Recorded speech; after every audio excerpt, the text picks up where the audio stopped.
All right, cool. So we talked off camera about these hybrids. It does say driver on the screen, but we talked about why with this optimizer. All right, well, we're happy with the 160 distance on this particular shot, but we know, well, first of all, I could get more distance and I could definitely get more carry out of it. We talked about, well, your launch angle tends to be lower, spin tends to be lower, height tends to be lower. So what we're going to hopefully increase a little bit at the start here would be dynamic loft, launch angle, and then height as well should come with that. And like we talked about, hopefully what ends up happening as a byproduct long term, or hopefully by what we see more of today, is higher carry numbers and obviously higher total distance. So on average, your groupage of 10 hybrids here, 4 hybrid went 100 yards in the air, 144 total, and you're like, I want more than that. And again, we would tend to agree, right? So if we can see height, launch, and dynamic loft go up a little bit today, we'll be pretty happy for sure. The first thing we're going to do, we're not going to get super complex with it right away. We'll definitely extrapolate as we go. But the first thing we're going to do is see if we can adjust some ball position and see if some science changes here.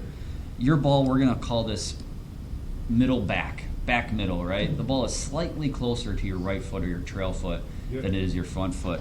Now here's the thing, like this is not a bad setup position.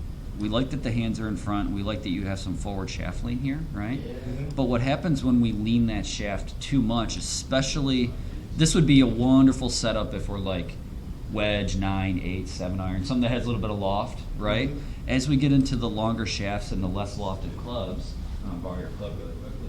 What happens to the loft of this 22-degree hybrid as I forward press is I de-loft it, don't I, right?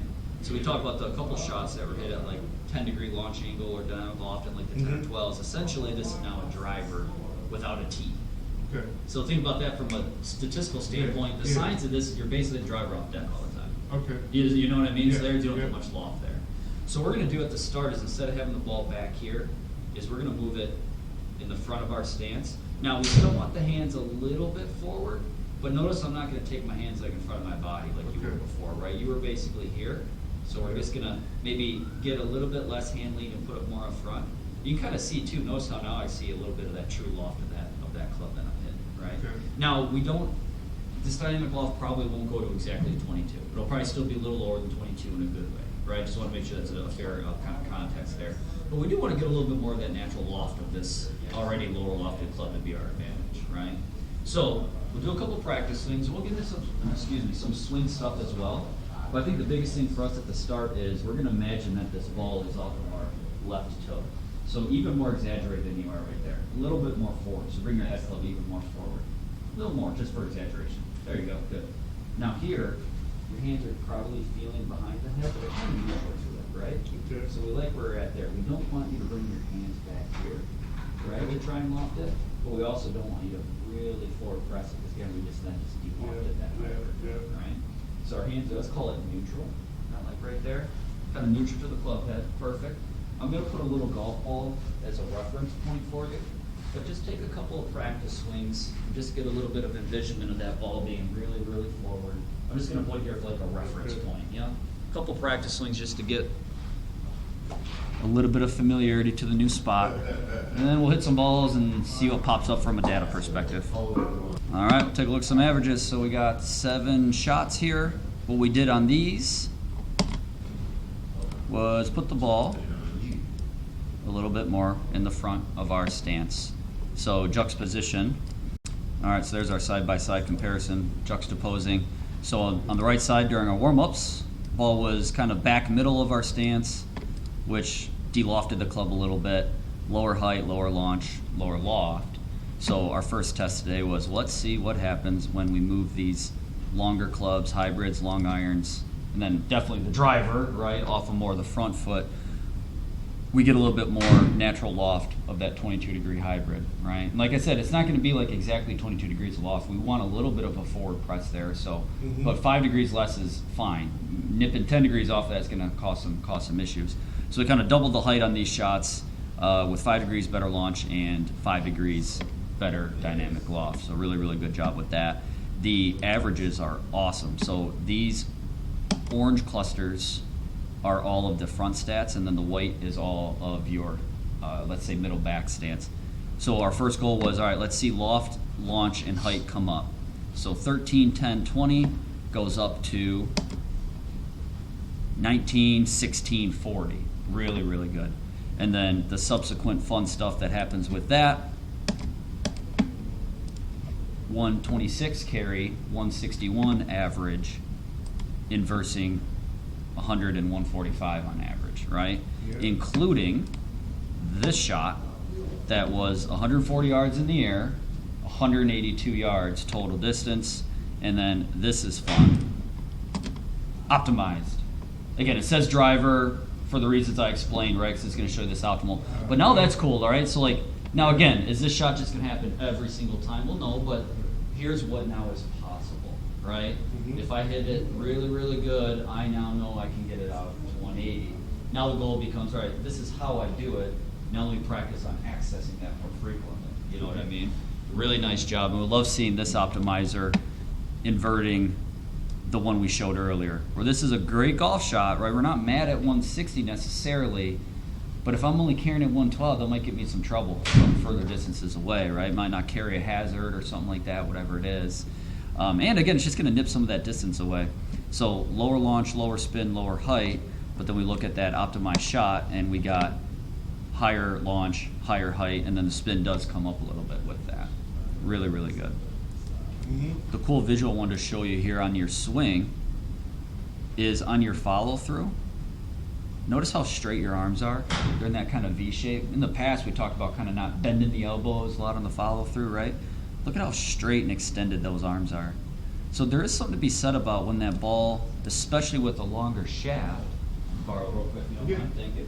There is something to be said if when the ball's a little bit further in the back of our stance here with the longer shaft, Mhm. well, the ground's coming, right? The ground's coming, so your body's gonna have to kind of make some adjustments to avoid that. Now, you're not struggling that bad, don't get me wrong, but I'm Yeah, just saying, like, yeah, if it's yeah. back and it's long, you kind of, right, you almost have to, like, react to the ground.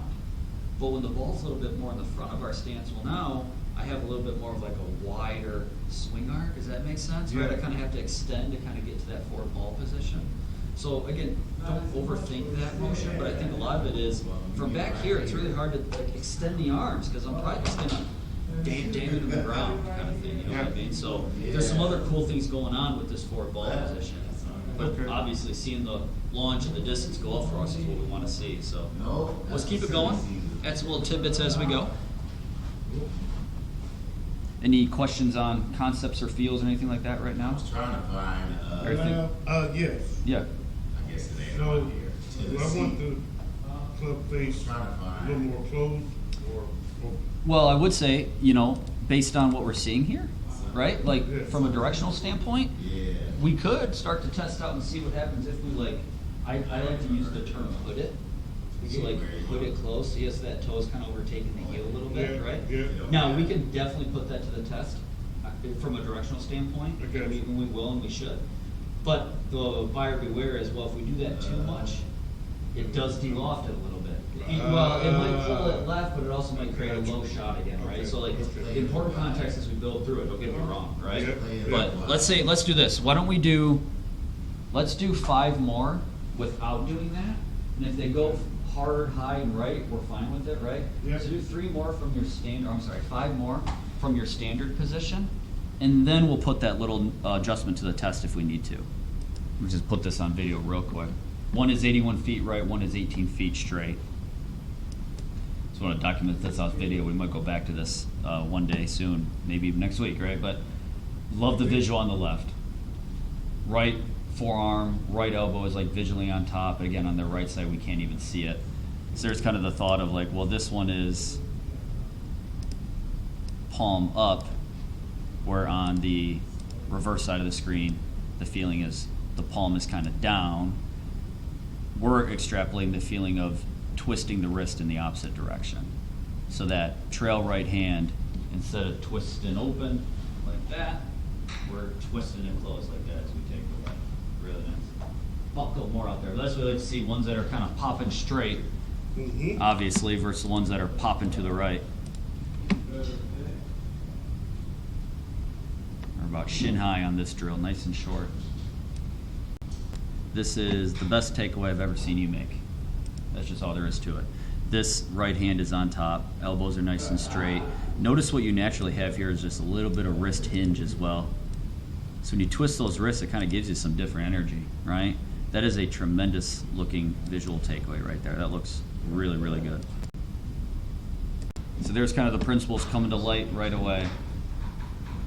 139. Do we want obviously longer distance this short? But again, like can't stress enough. This is 130 yards, and we're feeling like we're taking it back this far. Love the right hand staying on top, really good. But now we're starting to see. Oh, never mind that one. Some straight shots with a little bit of power from a short little takeaway there. This one's fun. Zero curve, 1 degree face angle, and this one the face angle is actually closed a little bit, which is great for us because we know our tendency is to leave it open a little bit. A little open and right is our tendency. So we get in that strong controlled position, we'll start seeing shots like that more regular. That's good stuff.